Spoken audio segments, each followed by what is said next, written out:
사랑하는 영락교회 지체들에게 주 안에서 평화 인사를 전합니다. 오늘은 2022년 6월 20일 화요일입니다. 오늘의 묵상 본문은 역대하 24장 1절로 27절까지의 말씀입니다. 오늘 본문 말씀 24장 1절부터의 말씀은 이렇게 시작합니다. 요아스가 왕위에 오를 때 나이가 7세라 예루살렘에서 40년 동안 다스리니라. 오늘 본문 말씀 24장의 말씀은 유다왕 요아스의 치세를 말씀하고 있죠. 2절에 제사장 여호야다가 세상에 사는 모든 날에 요아스가 여호와 보시기에 정직하게 행하였으며 여호야다의 품에 숨겨져서 성전에서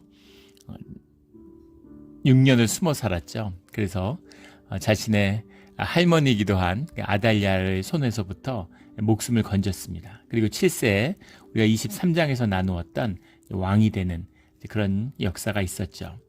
그런데 여호야다의 그 사는 동안에는 여호와가 보시기에 요아스가 모든 일 가운데 아주 정직하게 행했다. 정직하게 행했다라는 말이 바이아스, 하야사르 이런 말인데, 바이아스라는 게 이제 make, do 이런 말이고요. 동사고, 야사르라는 게 이제 straight, right, 옳은 일을 행했다. 모든 걸 곧바로, 아주 똑바로 주님이 보시기에 굽지 않고 정직하게 있는 그대로 아주 옳게 행했다라는 겁니다.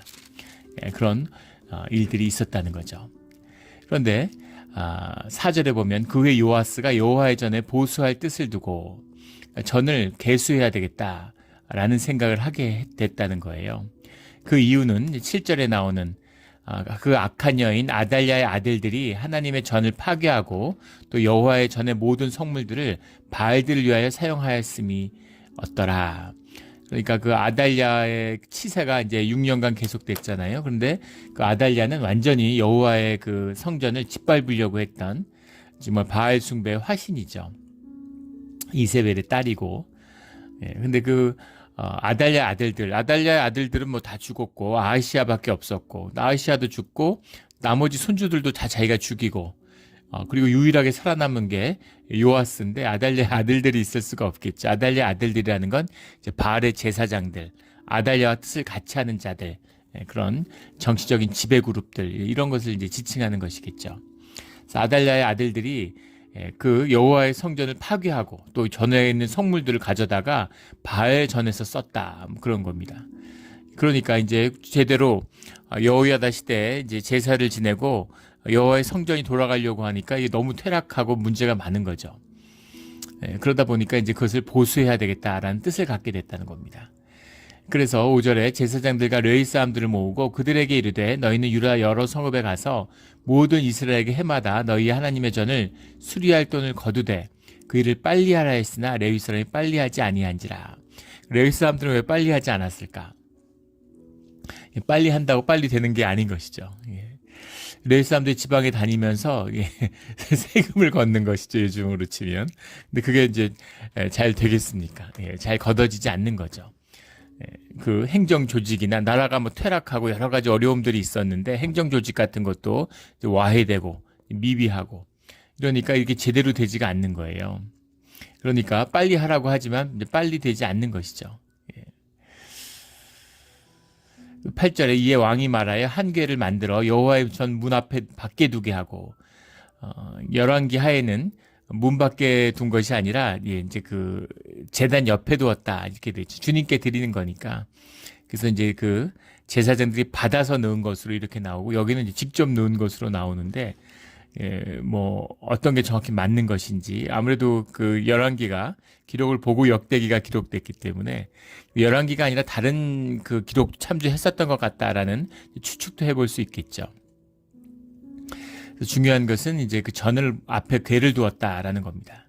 9절에 유다와 예루살렘에 공포하여 하나님의 종 모세가 광야에서 이스라엘에게 정한 세를 여호와께 드리라 하였더니, 그래서 이 전을 궤를 두었는데 직접 레위인들이 가서 이 헌금을 독려해도 제대로 나오지 않던 것이 여호와의 성전 가운데 궤를 두니까 10절에 모든 방백들과 백성들이 기뻐하여 마치기까지 돈을 가져다가 궤에 던지니라. 그래가지고 성전 앞에다가 궤를 뒀더니만 사람들이 막 기쁨으로 그렇게 여호와의 성전의 회복을 위해서 헌금을 하더라 이런 이야기죠. 예. 주님의 은혜고 주님의 섭리고 주님의 인도하심입니다. 예. 주님의 놀라운 일이죠. 주님이 마음을 주장하여 주시고 또 주님이 계시는 곳에 주님의 성령의 감동이 임해야 이 일이 이루어지는 겁니다. 예. 우리의 몸이 있는 곳에 우리의 마음이 있는 거죠. 몸과 마음은 하나니까. 주님의 막 은혜에 충만하고 막 주님께 붙들렸는데 삶이 나누어지지 않고 베풀지 않고 인색하다. 이건 거짓입니다. 그럴 수가 없어요. 또 반대도 되죠. 풍성하고 은혜가 있고 사랑이 나누어지고 막 그런 곳에 또 주님의 은혜가 부어집니다. 우리가 그걸 경험하게 되죠. 늘 풍성하고 풍성한 은혜가 나누어지는 자리에 주님이 함께 하시고 또 주님이 함께 하시는 자리에 은혜가 풍성한 겁니다. 동전의 양면이죠. 주님이 이런 은혜를 베풀어 주셨다. 이것이 성전의 역사다라는 것. 왜 예루살렘의 성전이 그토록 중요한가에 대한 이제 비밀이기도 한 거죠. 예. 처음에 우리 교회 왔을 때 이렇게 사람 이름 항목별로 이렇게 다 헌금액을 썼어요. 예, 그런데 이제 그거를 이름만 쭉 쓰고 그 헌금한 분들 액수를 다 합쳤습니다. 항목별로 나누지 않고 뭐 교회가 크지 않으니까 항목별로 액수를 나누니까 누가 헌금 얼마 했는지를 짐작하고 알 수 있는 거죠. 그래서 다들 알아요. 처음에는 깜짝 놀랐습니다. 그래서 우리 개수위원들이나 우리 재정부에서 헌금에 대한 얘기들이 밖으로 새는가 이렇게 생각했어요. 그러면 안 되죠. 그런데 그런 게 아닌데 충분히 이제 쭉 뭐 같이 20-30년 교회 다녔으니까 다 아는 거예요. 이렇게. 그래서 그 항목을 다 하나로 합쳤습니다. 그때 우리 부서정회 이런 걸 하니까 그렇게 하면 헌금이 준다고 걱정하시는 거예요. 사람들은 이제 드러나고 이렇게 좀 으쓱하고 이런 게 있는데 이제 그런 게 없으면 사람들이 헌금을 안 하느냐 어떡하느냐 이렇게 얘기하시는 분들이 계셨습니다. 근데 그것은 주님께 드려지는 헌금이 아니죠. 주님이 그러면 받으시지 않으세요. 그리고 사람들에게 돌려지는 거죠. 그리고 사람들에게 은혜가 없습니다. 그러면 주님께 드리는 거잖아요. 주님이 받으시는 거지.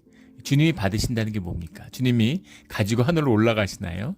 아니죠. 우리 삶 가운데 우리가 나누는 거예요. 하지만 그 마음의 진실함과 정직함을 주님이 받으시는 겁니다. 그래서 주님께 드리는 것이 되어야 되는 거죠. 그래서 그 마음이 합해서 만약에 막 익명으로 하면 막 헌금이 줄고 이름이 드러나면 그게 바리새인이죠. 나팔을 불면서 구제하는 거잖아요. 그것은 주님의 일이 될 수 없다는 겁니다. 그래서 이걸 합쳐서 줄어든다면 그것은 주님의 몫이 주님께 드리는 것이 아니다. 이러고 합쳤는데 다. 그런데 전혀 줄지 않고 오히려 늘었어요. 그리고 우리 코비드 지나고 그리고 교인들이 이제 많이 떠나고 이러니까 헌금이 줄면 어떡하느냐, 교회가 재정적으로 어려워지면 어떡하느냐. 근데 주님의 일은 걱정할 필요가 없죠. 우리가 믿음으로 주님만 바라보면 되는 겁니다. 주님이 다 하시는 거예요. 그런데 정말 신기하게도 오히려 헌금은 더 늘었습니다. 정말 감사하고 주님만이 하실 수 있는 일이죠. 우리 코비드 교회 봉쇄됐을 때 교회 우편함에다가 헌금을 넣고 가시는 분들도 많이 계셨습니다. 이렇게 우편으로 또 붙이는 분도 있고 그게 다 마음이잖아요. 이런 마음들이 있기 때문에 그 교회를 세우니까 마음이 합쳐지고 주님의 것 내라 마라 하지 않고 자원하는 심령으로 내니까 주님이 성령이 움직이시니까 그게 넘치도록 채워졌다는 거죠. 레위인들이 가서 야 왜 안 내냐 이러니까 좀 내라 이럴 때는 안 냈는데 오히려 내든 안 내든 아무도 모르고 누가 얼마 냈는지 아무도 모르는 성전에 괴를 갖다 놓고 그냥 알아서 넣어라 이러니까 그것이 넘쳐지게 됐다. 이런 주님의 역사죠. 그리고 이렇게 해서 11절 돈을 많이 거두매 왕과 여호야다가 12절에 그 돈을 여호와의 전 감독자에게 주어 석수와 목수를 고용하여 여호와의 전을 보수하며 철공과 노쇠공을 고용하여 여호와의 전을 수리하게 하였다. 이렇게 나오죠. 14절에는 여호와의 전에 쓸 그릇을 만들었으니 이 그릇들을 가져다가 바알 숭배에 썼기 때문에 그걸 다시 또 가져다가 여호와의 전에 쓸 수는 없었겠죠. 그릇들을 이제 다시 만들게 되는 겁니다. 13절에 가면 하나님의 전을 이전 모양대로 견고하게 아니라 성전이 수리되고 그러니까 돌보지 않으니까 또 전쟁이 있고 그러니까 이제 건물들이 퇴락하고 여러 가지 이제 어려움들이 있었겠죠. 그런 것들 모든 걸 수리했다라는 얘기입니다. 여호와의 전을 새롭게 세웠다라는 거죠. 그런데 15절에 여호야다가 나이가 많고 늙어서 죽으니 죽을 때 130세라. 여호야다가 늙어서 죽었는데 130세라는 것에 대한 여러 가지 의견들이 있습니다. 예. 그런데 이것은 뭐 단순히 우리가 성경이 다 그렇죠. 130세라는 건 하나님의 은혜가 넘치도록 살면서 충분한, 삶에서 누릴 수 있는 모든 축복을 누렸다라는 표현이에요. 그때 무슨 출생신고를 하는 것도 아니고 정확한 나이를 알기 어렵죠. 그래서 진짜 130세에 살았냐 안 살았냐 하는데 그런 거의 의미가 아니죠. 이것은 이제 여호야다가 주님께 살면서 이 땅에서의 축복을 충분히 누리는 하나님의 복이 함께했다라고 하는 복된 삶이었다라는 걸 모두 응축한 것입니다. 그래서 그런 축복의 삶을 여호야다가 누렸다. 주님께 충성하는 주님의 종이었죠. 그래서 주님의 또 얼마나 그 신실한 종이었으면 다윗의 그 씨앗에 대한 뿌리에 대한 그 약속을 여호야다를 통해서 주님이 이루게 하셨다라는 것만 봐도 알 수 있겠죠.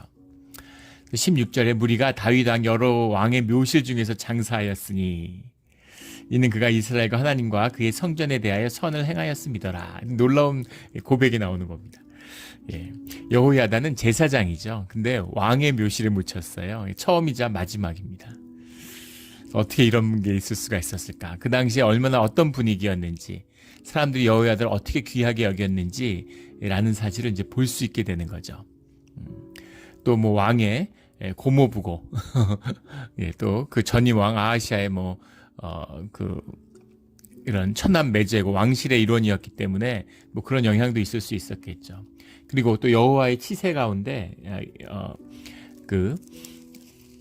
요아스의 치세 가운데 또 여호야다가 사실상 이제 그 하나님의 전을 회복하고 이 모든 역사 가운데 중심에 있었으니까 또 이 영이 회복되니까 사람들이 기꺼이 여호야다를 얼마나 귀하게 여겼는지 하는 걸 볼 수 있는 장면입니다.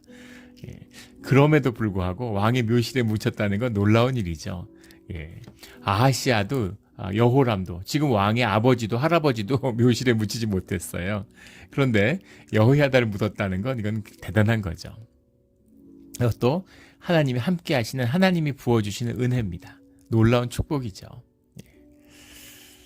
아주 복된 끝을 맞았다. 주님 안에서 기억된다라는 뜻입니다.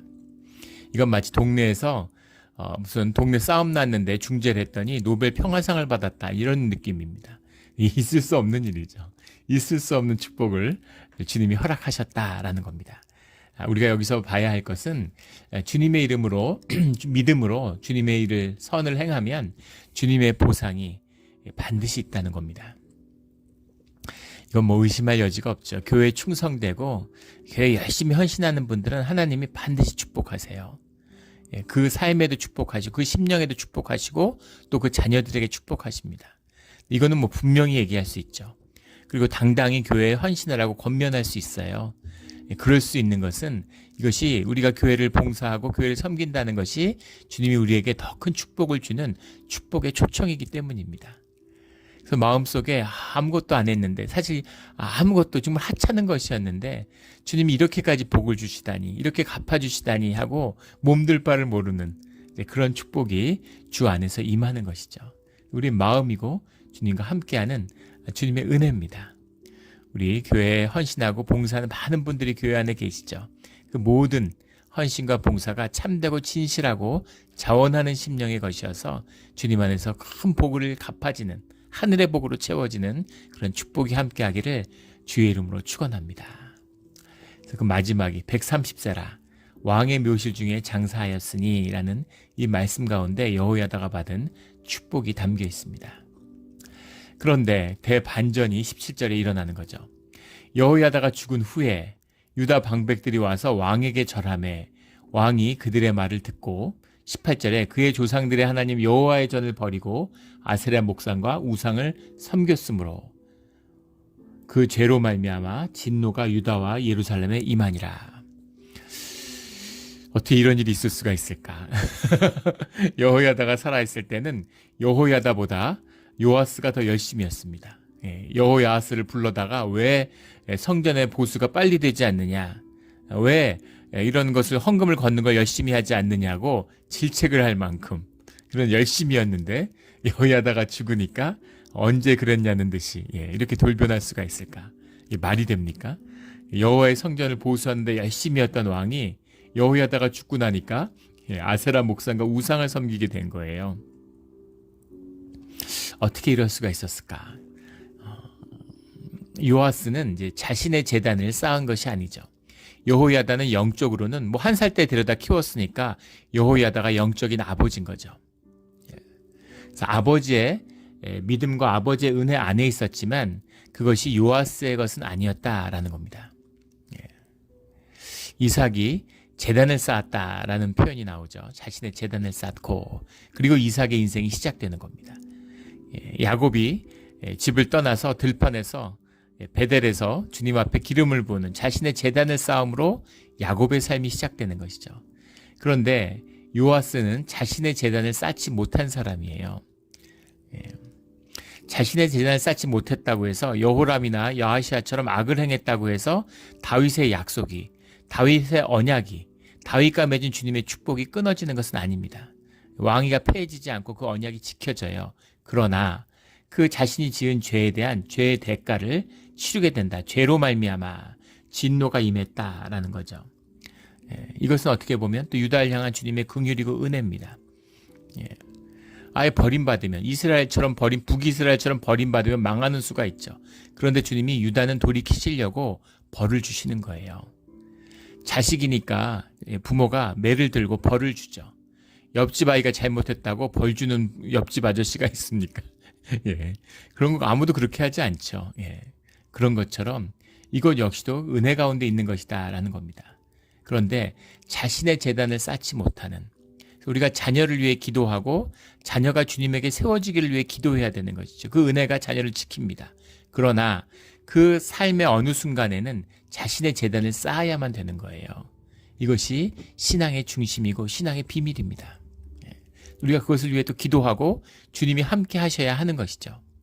그런데 그 돌이킬 수 있는 기회가 있었는데 이 요아스는 주님의 길에서 벗어나 버렸다라는 거죠. 근데 중요한 것은 왕이 그들의 말을 듣고라는 표현입니다. 왕이 그들의 말을 듣고 요아스가 나서서 바알 숭배하자, 아세라 목상 섬기자 이렇게 얘기한 것은 아니라는 겁니다. 방백들이 와서 백성의 말을 듣고 한 거예요. 여호와의 전에 헌금하기를 기뻐하던 그 백성이었을까? 같은 백성일 수도 있고 아닐 수도 있겠죠. 그런데 아달랴의 통치 기간에 거기에 협조하고 온 백성이, 온 국민이 다 아달랴의 우상 숭배를 받아들이지 않는데 어떻게 아달랴가 통치를 합니까? 거기에 합세하고 그거에 혹하는 사람들이 있다는 겁니다. 거기에 전심은 아니었다 할지라도 그것에 좋은 것이 있는 거죠. 술 먹고 담배 피면 안 좋은 걸 다 알아요. 담배는 20가지가 넘는 발암물질이 있고 술에는 6가지, 7가지의 발암물질이 들어있다고 하죠. 그래서 몸에 안 좋은 걸 다 압니다. 그러나 다 알고 다 나쁜 걸 아는데 건강을 해치는데 사람들이 왜 그거를 술, 담배를 하겠어요? 술, 담배가 주는 유익이 있는 겁니다. 그것이 주는 기쁨이 있어요. 하늘의 기쁨을 모르는 사람들도 있지만 하늘의 기쁨을 알아도 땅의 기쁨이 있다는 것도 압니다. 영적인 기쁨이 더 중요하다는 걸 알지만 육신의 기쁨이 우리에게 영향을 미치는 거죠. 그래서 땅의 중력이 작용한다라는 것이죠. 우리 전에 강아지 키우는 얘기 말씀드렸죠. 저희 예전에 강아지 키울 때 1년을 훈련시켰는데 딱 3주 만에 다시 똥개로 돌아가고 마는 본능인 거죠. 정해진 시간에 정해진 자리에서 변을 보는 게 그게 기쁘고 즐거운, 다 유익이 있지만 개도 보상을 받잖아요. 다 유익이 있지만 개 안에는, 개의 본능 안에는 먹을 때 먹고 아무 데나 똥 싸고 아무 때나 짖는 그런 본능이 있는 것이죠. 인간도 마찬가지입니다. 타락한 육신을 입고 있기 때문에 죄의 본능이 있어요. 본능을 따라가고 본능에 따라 땅으로 곤두박질 치는 마음이 있다는 겁니다. 그런데 문제는 뭐냐면 그것을 다스리고 바른 방향으로 이끌어야 할 것이 영적인 지도자나 왕의 소명이죠. 그런데 왕이 그들과 타협했다는 거예요. 그들의 말을 들었다는 겁니다. 백성의 말을 듣는 민주주의가 아닙니까 이게? 민주주의가 늘 좋을까요? 민주주의를 해서 망한 나라가 얼마나 많아요. 히틀러나 뭐 푸틴이나 이런 사람들이 선거로 집권했어요. 선거로 대통령이 됐습니다. 그것처럼 악한 역사, 사람들의 악한 역사가 있는데 그것을 왕이 거기에 넘어가 버리고 말았다는 겁니다. 요아스는 여러 가지 이제 그 심리적인 문제들이 있었겠죠. 아빠, 엄마 없이 자랐잖아요. 고아로 자랐고 여호야다의 이제 품에서 자랐습니다. 물론 뭐 사랑도 받았겠지만 왕이 돼야 될 사람이니까 엄격하게 키웠겠죠. 그래서 의식적으로 본다면 뭐 하나 흠잡을 수 없는 여호와의 사람으로 자라는 것 같겠지만 그 마음속 깊은 곳에서 주님과 교제하고 그리고 그 깊은 사랑 안에서 주님께 신뢰와 믿음을 배워가는 그런 과정들은 부족했을 것이라고 추측해 볼 수 있겠죠. 그러나 부모가 없이 자랐기 때문에 다 그런다? 아니죠. 통계에 보면 10대에 엄마를 잃은 자녀들의 95%가 범죄에 빠져든다고 합니다. 무시무시한 얘기죠. 그런데 링컨 같은 사람 보세요. 태어나자마자 부모를 엄마를 잃었지만 또 아버지의 뭐 사랑을 받고 그렇게 자란 것도 아니지만 훌륭하게 자랐잖아요. 미국 역사상 가장 신앙인으로도 또 정치 지도자로서도 훌륭한 사람이 됐습니다. 그런 것이죠. 그래서 그 뜻은 주님 안에 있는 거죠. 주님을 만나는 것이 제일 중요한, 영과 합하는 것, 영과 썩는 것이 제일 중요한 것이죠. 근데 요아스의 문제는 그걸 못했다는 겁니다. 그걸 못하니까 좋게 잘하는 것 같지만 그게 최악이 되는 거죠. 사람들의 말을 듣고 사람들의 뜻을 구했어요. 그리고 그런 것도 작용했겠죠. 이방 나라들이 전부 다 우상을 섬기니까 그런 나라들하고도 교제하기 좋고 뭐 여러 가지 이유들이 있지 않았겠습니까? 그런데 그런 뭐 여러 가지 뭐 상황들, 사람들의 의견들 이걸 종합해서 좋게 한 거죠. 좋게 했는데 최악이 됐다라는 겁니다. 이게 우리 인생 아닙니까?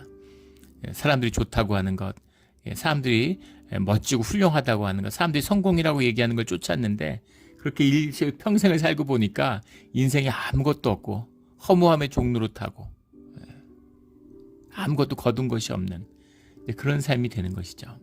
그것입니다. 우리 삶 가운데 깊이 들어있는 주님의 섭리와 주님의 은혜를 주님과 합하는 것만이 우리의 복된 길이라는 것을 만나는 우리의 삶의 자리가 되기를 주의 이름으로 축원합니다. 그렇게 우상 숭배에 빠져드니까 다시 주님의 진노가 예루살렘에 임하는 것이죠. 근데 중요한 것은 19절에 나오는 선지자들이 그들에게 경고하였으나 듣지 아니하니라. 여호와께서 그들에게 선지자를 보내서 다시 여호와에게로 돌아오게 하려 하심에 주님이 가만 보시다가 벌 주는 게 아니라 돌아오기를, 벌 주길 좋아하는 부모가 어디 있습니까? 그렇게 하면 안 된다. 그렇게 하면 너희들 망해. 이러고 돌아오라고 선지자를 통해서 말씀을 보냈는데 그런데 그 말씀을 듣지 않더라 하는 것이 마음이 완악해지고 악에 빠져서 본능에 빠져서 영이 어두워져서 그래서 그 말씀을 돌이키려고 하지 않았다. 말씀을 듣고 이게 문제인 것이죠.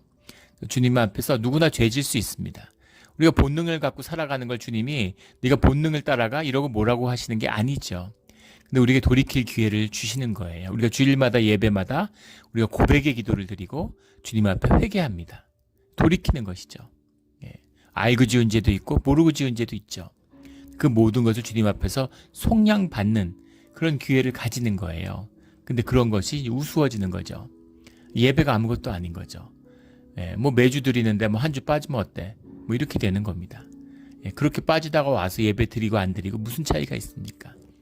중요한 것은 주님이 함께 하시며 그 말씀에 따라 돌이키고자 하는 그런 마음이죠. 20절에 이에 하나님의 영이 제사장 여호야다의 아들 스가랴를 감동시키매 그가 백성 앞에 높이 서서 그들에게 이르되 아들이라고 돼 있는데 손자라고 봐야 맞지 않을까 싶습니다. 아들과 손자를 구분하지 않는 표현이니까 그들에게 이르되 하나님 이같이 말씀하시기를 너희가 어찌하여 여호와의 명령을 거역하여 스스로 형통하지 못하게 하느냐 하셨나니 너희가 여호와를 버렸으므로 여호와께서 너희를 버리셨느니라. 그 죄에 대한 징계의 말씀이 선포된 것이죠. 이 말씀이 선포되면 이제 돌이킬 수 없는 겁니다. 형통하지 못하게 하느냐, 여호와의 명령을 거역하느냐. 그래서 여호와께서 너희를 버렸다. 너희가 여호와를 버렸기 때문에 여호와께서 너희를 버렸다라고 선포하는 것이죠. 이 선고 같죠. 이 선고가 임하는 겁니다. 21절에 무리가 함께 꾀하고 왕의 명령을 따라 그를 여호와의 전 뜰 안에서 돌로 쳐 죽였더라. 스가랴를 죽였어요. 선지자를. 여호와의 전 뜰 안에서. 충격적인 사건이죠. 무리가 함께 꾀했다. 명분을 세웠겠죠. 레위기 24장 16절에 보면 여호와의 이름을 회방하는 자들을 돌로 쳐 죽이게 되죠. 돌로 쳐 죽였다라는 건 뭐 간음에도 돌로 쳐 죽이고, 자식이 이제 아버지를 학대해도 뭐 돌로 쳐 죽이고, 뭐 우상숭배 몰렉에게 자식을 바쳐도 돌로 쳐 죽이고, 이런 항목들이 있는데, 여호와 이름을 회방했다, 이름을 더럽혔다라는 것은 이제 중차대한 죄죠. 돌이킬 수 없는 죄입니다. 용서받을 수 있는 기회가 없는 것이죠. 그래서 주님의 이름을 함부로 했다, 주님의 이름을 더럽혔다, 주님의 말씀을 선포한 거잖아요. 주님이 그렇게 말씀하실 리가 없는데 네가 말씀을 잘못 전했어. 이름을, 여호와 이름을 망령돼 있었어. 성령의 뜻을 거슬렸어. 이런 거죠. 그래서 그 여호와의 이름으로, 여호와의 전에서 선지자를 돌로 쳐 죽인 겁니다.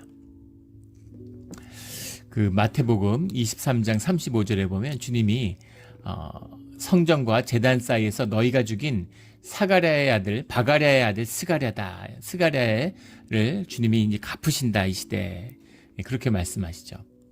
화 있을진저 바리새이나 서기관들아, 이렇게 말씀하시면서 그 말씀하시는, 선포하는 말씀 가운데 성전과 제단 사이에서 너희가 죽인 바가랴의 아들 스가랴라는 말이 나옵니다. 그래서 스가랴는 여호야다의 아들 바가랴의 아들인 것이죠. 이것이 얼마나 크고 충격적인 사건이었는가라는 것을 이제 보게 되는 겁니다. 근데 그것을 주님이 기억하시고 주님이 스가랴의 죽음을 신원하고 밝혀주셨다라는 뜻도 들어있죠. 이 의미, 하나님의 말씀을 있는 그대로 전한 자를, 분위기 알았겠죠. 이 말씀을 전하는 게 쉽지 않았을 겁니다. 믿음으로 성령 충만해서 그 말씀을 있는 그대로 전했는데 돌로 맞아 죽었어요. 성전에서 주님의 이름을 더럽혔다고. 근데 그들의 그 죄를 종교인들에게 갚겠다라고 주님이 말씀하시는 거죠.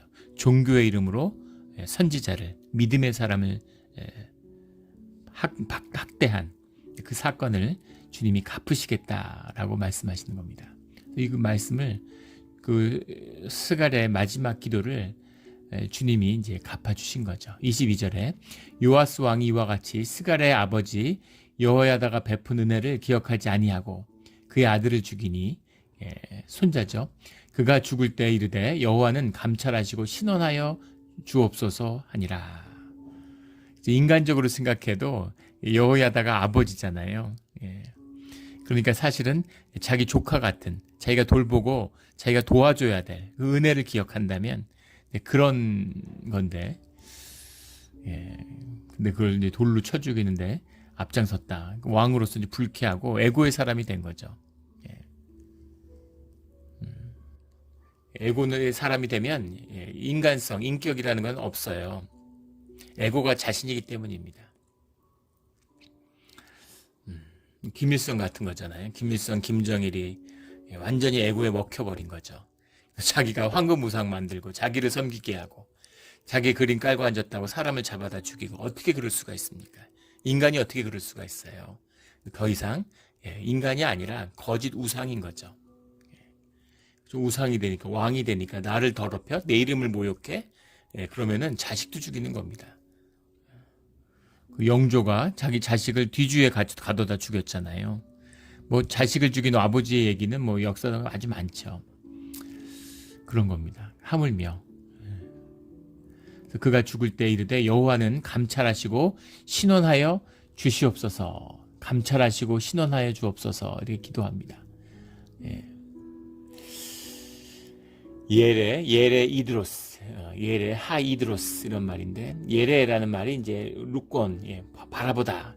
주님이 한번 이걸 봐주십시오. 주님, 바라봐 주십시오. 루겜미, 이런 거죠. 루꼬미, 이걸 한번 주님이 한번 바라봐 주십시오. 예레, 이런 말이고.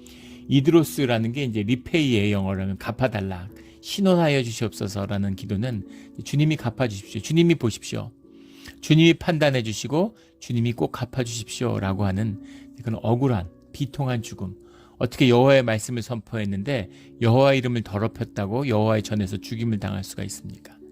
예, 근데 그런 마음이 있었겠죠. 정말 내가 주님의 말씀을 잘못 들었을까? 잘못 전했을까? 주님이 아시니까 주님이 감찰하시고 주님이 신원해 주십시오라고 기도하는 거죠. 그리고 그것에 대한 이 사건을 심지어 예수님도 기억하시고 주님의 말씀으로 이 사건의 의미를 단지 요 시대의 요 의미가 아니라 영원한 말씀의 사람이 성전에서 죽임을 당하는 이것을 주님이 종교에 대한 그 징계로 정죄로 갚으셨다라는 그 뜻이죠.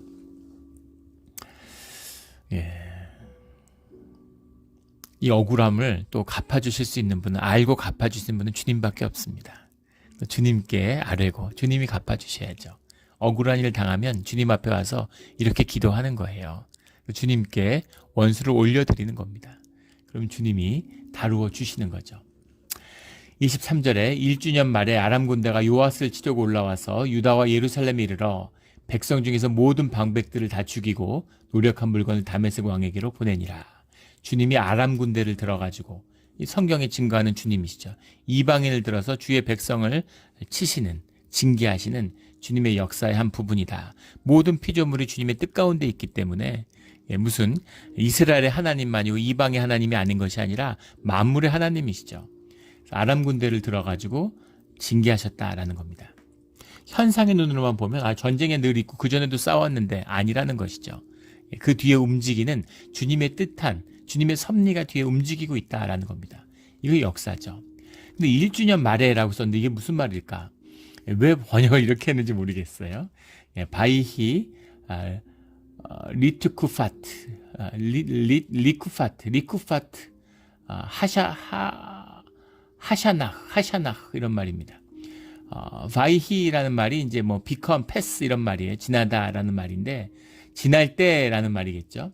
리쿠페트라는 건 circuit, 뭐 라운드 이런 뜻이 들어있어요. 돈다는 뜻입니다. 그러니까 한 해를 말할 수 있겠죠. 돌아가는 때라는 뜻이 될 수 있는데 이게 무슨 말이냐면 하샤나흐라는 게 이제 1년이죠. 한 해가 돌아갈 때라고 하니까 이제 말에 이렇게 해석을 한 겁니다. 근데 리쿠페트라고 하는 말에는 봄이라는 뜻도 있어요. 봄이라는 뜻도 있습니다. 왜 봄일까? 말인데 우리가 잘 알고 있는 것처럼 한 해의 시작이 새해 시작이 3월 중순이잖아요. 이스라엘의 달력의 첫 해는 우리 태양력으로 하면 이스라엘 종교력은 1월은 우리의 이제 3월 중순입니다. 3월 중순에서 4월 중순에 걸쳐 있죠. 1월이. 그러니까 사실은 1년의 봄이 지날 때라는 건 이제 1년 말에, 그러니까 그 무슨 말이냐면 우리말로 하면 그 해가 지나가기 전에, 스가랴가 죽은 그 해가 지나지 않아서 이 뜻인 거죠. 그러니까 바로 임박해서 이 일이 있자마자 주님이 즉각적으로 보복을 해서 이 스가랴를 죽여야 된다고 이야기했던, 또 스가랴를 돌로 쳐 죽일 때 돌을 들었던 그 방백들이 다 죽었다, 이런 말입니다. 그리고 그 노력한 물건을 다메섹 왕에게로 다 보내니라. 그러니까 아람 군대에게 약탈이 된 거죠. 그런데 24절에 아람 군대가 적은 무리로 왔으나 여호와께서 심히 큰 군대를 그들의 손에 넘기셨으니, 아람 사람들이 요아스를 징벌하였더라. 이거 주님의 징벌이고 주님이 하신 일이라는 걸 분명히 보여주셨던 것이죠. 군대가 대대적인 침략을 한 게 아니라 사실은 작은 군대가 약탈을 위해서 왔는데 그것을 징벌하기 위해서 왕이 군대를 이끌고 진출했으니까 완전히 그 진압하려고 나갔는데 오히려 대패를 하고 방백들 다 죽고 재물들 다 뺏기고 이런 대대적인 약탈과 패배를 맛보게 되었다라는 겁니다. 그 이유는 유다 사람들이 그들 조상들의 하나님 여호와를 버렸습니다. 스가랴의 말대로 형통의 길을 잃어버린 이런 그 유다는 아무것도 아닌 것이죠. 힘에 의지하려고 하는데 그게 통하지 않는다라는 걸 분명히 보여주고 있는 겁니다. 어느 정도 패했냐면 왕이 크게 부상했어요. 25절에 요아스가 크게 부상하며 적군이 그를 버리고 간 후에 그의 신하들이 제사장 여호와의 아들들의 피로 말미암아 반역하여 그의 침상에서 그를 쳐 죽인지라. 전쟁에서 왕이 다쳤다 그러면 어느 정도 패배한 건지 알 수 있죠. 그런데 더 비참한 것은 그렇게 피를 흘리고 돌아왔는데, 근데 제사장 여호와의 아들들의 피로 여호와의 아들들 스가랴를 죽인 거에 대한 그것을 명분으로 삼았다는 겁니다. 그래서 자기들이 뜻을 합치고 그 사람들 뜻을 따라준 거잖아요. 그 사람들과 함께 하겠다고 했는데 근데 그들이 와서 왕을 죽였다라는 겁니다. 사람의 본성이죠. 예전에 제가 이제 대학에 다닐 때 대학원에 가서 처음으로 조교가 됐는데 이제 석사과정에 들어가서 조교를 하는데 조교가 됐을 때 저희 아버지가 해준 말씀이 기억이 나요. 조교들이 가서 시험 감독을 하죠. 근데 저희 아버지도 이제 그 정부에서 보내줘서 이제 그 미국에 유학을 하고 군인이셨지만 교관 같은 걸 많이 하셨죠. 뭐 행정학교 뭐 이런 뭐 군사학교 이런 데서 이제 교관을 할 때 경험을 얘기해 주셨던 게 기억이 납니다. 아버지가 뭐라고 그러셨냐면 그 교관을 할 때 보면 막 와가지고 엄청 잘한다는 거죠. 자기들 이제 성적이 뭐 진급이나 이런 거하고 이제 관련이 있으니까 얼마나 뭐 열심히 잘 보이려고 하겠습니까. 그런데 막 이렇게 좀 우리 좀 봐달라 잘해달라 막 이렇게 사정을 한다는 거예요. 시험 문제에 좀 힌트 좀 달라. 좀 이렇게 가르쳐달라. 좀 이렇게 시험 좀 살살 해달라. 뭐 점수 좀 잘 달라. 이런 식으로 계속 이렇게 와서 한다는 거죠. 그러면 사람들이 하자는 대로 하면 다 좋은 것 같다는 거죠. 사람들이 다 원하고 뭐 그거 엄격하게 한다고 뭐가 달라지겠어요? 무슨 유익이 있겠어요? 교관한테. 그래서 막 시험 문제도 알려주고 시험 점수도 후하게 주고 뭐 잘해주고 막 이렇게 막 잘해주면 시험 그 감독도 널널하게 해주고 이러면 사람들이 다 박수치고 막 고맙다고 좋다고 막 좋은 분이라고 박수를 치는 것 같지만 뒤에 가면 다 욕한다는 거예요. 그 아주 형편없는 교관이라고 자격이 없는 사람이라고 다 욕한다는 거죠. 그게 인간의 두 측면입니다. 선악과의 열매를 먹었기 때문에 죄의 육신을 갖고 있기 때문에 하지만 하나님의 형상을 가지고 있기 때문에 그래서 나쁜 짓을 해도 옳고 그름을 다 알아요. 나는 도둑질 해갖고 자식을 키웠는데 자식을 도둑놈 만드는 부모는 없죠. 신기하지 않습니까? 나는 악하지만 자식은 선하게 살기를 바라는 거. 이게 하나님의 형상이 있기 때문인 거죠. 그렇게 선악을 잘 분별하는데 왜 악한 짓을 하고 살아요? 우리의 본능에 붙들리고 본능에 이끌리기 때문인 걸 다스릴 권세가 없는 것이죠. 내 악한 마음은 결국 마귀의 권세와 연결됩니다. 그런 것이죠. 그것처럼 친아들이 다 하자는 대로 요아스가 유약했겠죠. 따라가고 좋은 것 야다의 시대 여호야다의 말을 따르니까 정말 선하고 좋은 일들이 있고 잘 좋았는데 근데 여호야다가 떠나니까 그 다음에 타락한 그리고 나쁜 지도자들의 말을 따라가니까 결국은 나쁘게 되었다라는 겁니다. 하지만 요아스는 어떤 변명도 할 수 없는 왕이기 때문에 그 책임을 요아스가 지는 것이죠. 자기들이 죽이자 그래서 죽였는데 이제는 그 책임을 물어가지고 피를 흘리고 전쟁에 나가서 다쳐서 돌아왔는데 그런데 침상에서 맞아 죽었다라는 겁니다. 다윗성에 장사했으나 왕들의 묘실에는 장사하지 아니하였더라. 할아버지처럼 여호람처럼 아버지 여호시아처럼 이 아들 요아스도 왕들의 묘실에는 들어가지 못했다라는 겁니다. 왕궁에서 죽었는데 왕의 묘실에 못 들어갔다고 하니까 얼마나 이게 좀 비참한 것입니까? 그것이 요아스의 끝이었다. 성령으로 시작했는데 육으로 끝을 맺은 것이죠. 우리의 삶이 그렇게 돼서는 안 되겠죠. 성령으로 시작된 것, 그 시작은 미약했지만 그 끝은 주님 안에서 창대한 그런 끝이 되어야 됩니다. 교회를 보세요. 주님의 제자들의 다락방에서 시작한 한없이 연약한 그런 공동체였지만 주님이 함께 하실 때 점점 교회가 피어나는 것이죠. 생명의 역사, 오늘날 교회를 보십시오. 교회가 썩고 무너져도 교회는 죽지 않아요. 주님의 생명이 함께하기 때문입니다. 그리고 그 끝은 결국은 역사의 완성을 이루는 것이 교회의 교회됨에 있기 때문에 그 끝은 창대한 것이죠. 이것이 주님의 역사입니다. 우리 늘 주님께 붙들리고 주님과 함께함으로 주님의 선한 역사를 이루어내는 우리의 믿음의 자리가 되기를 주의 이름으로 축원합니다. 아멘. 기도드리겠습니다. 하나님 아버지 감사합니다. 늘 좋은 말씀으로 우리에게 경계의 말씀을 주시니 감사합니다. 우리 요아스와 같이 선한 시작을 했으나 그 끝이 좋지 않은 이런 삶이 되지 않게 하시고 많은 고난과 아픔 가운데 살았지만 주님과 하나가 되어 주님과 영과 섞여서 그 끝이 좋은 선한 여호야다와 같은 끝을 맺는 우리의 신앙의 자리가 되게 하여 주시옵소서. 감사하며 예수 그리스도 이름으로 기도드렸습니다. 아멘.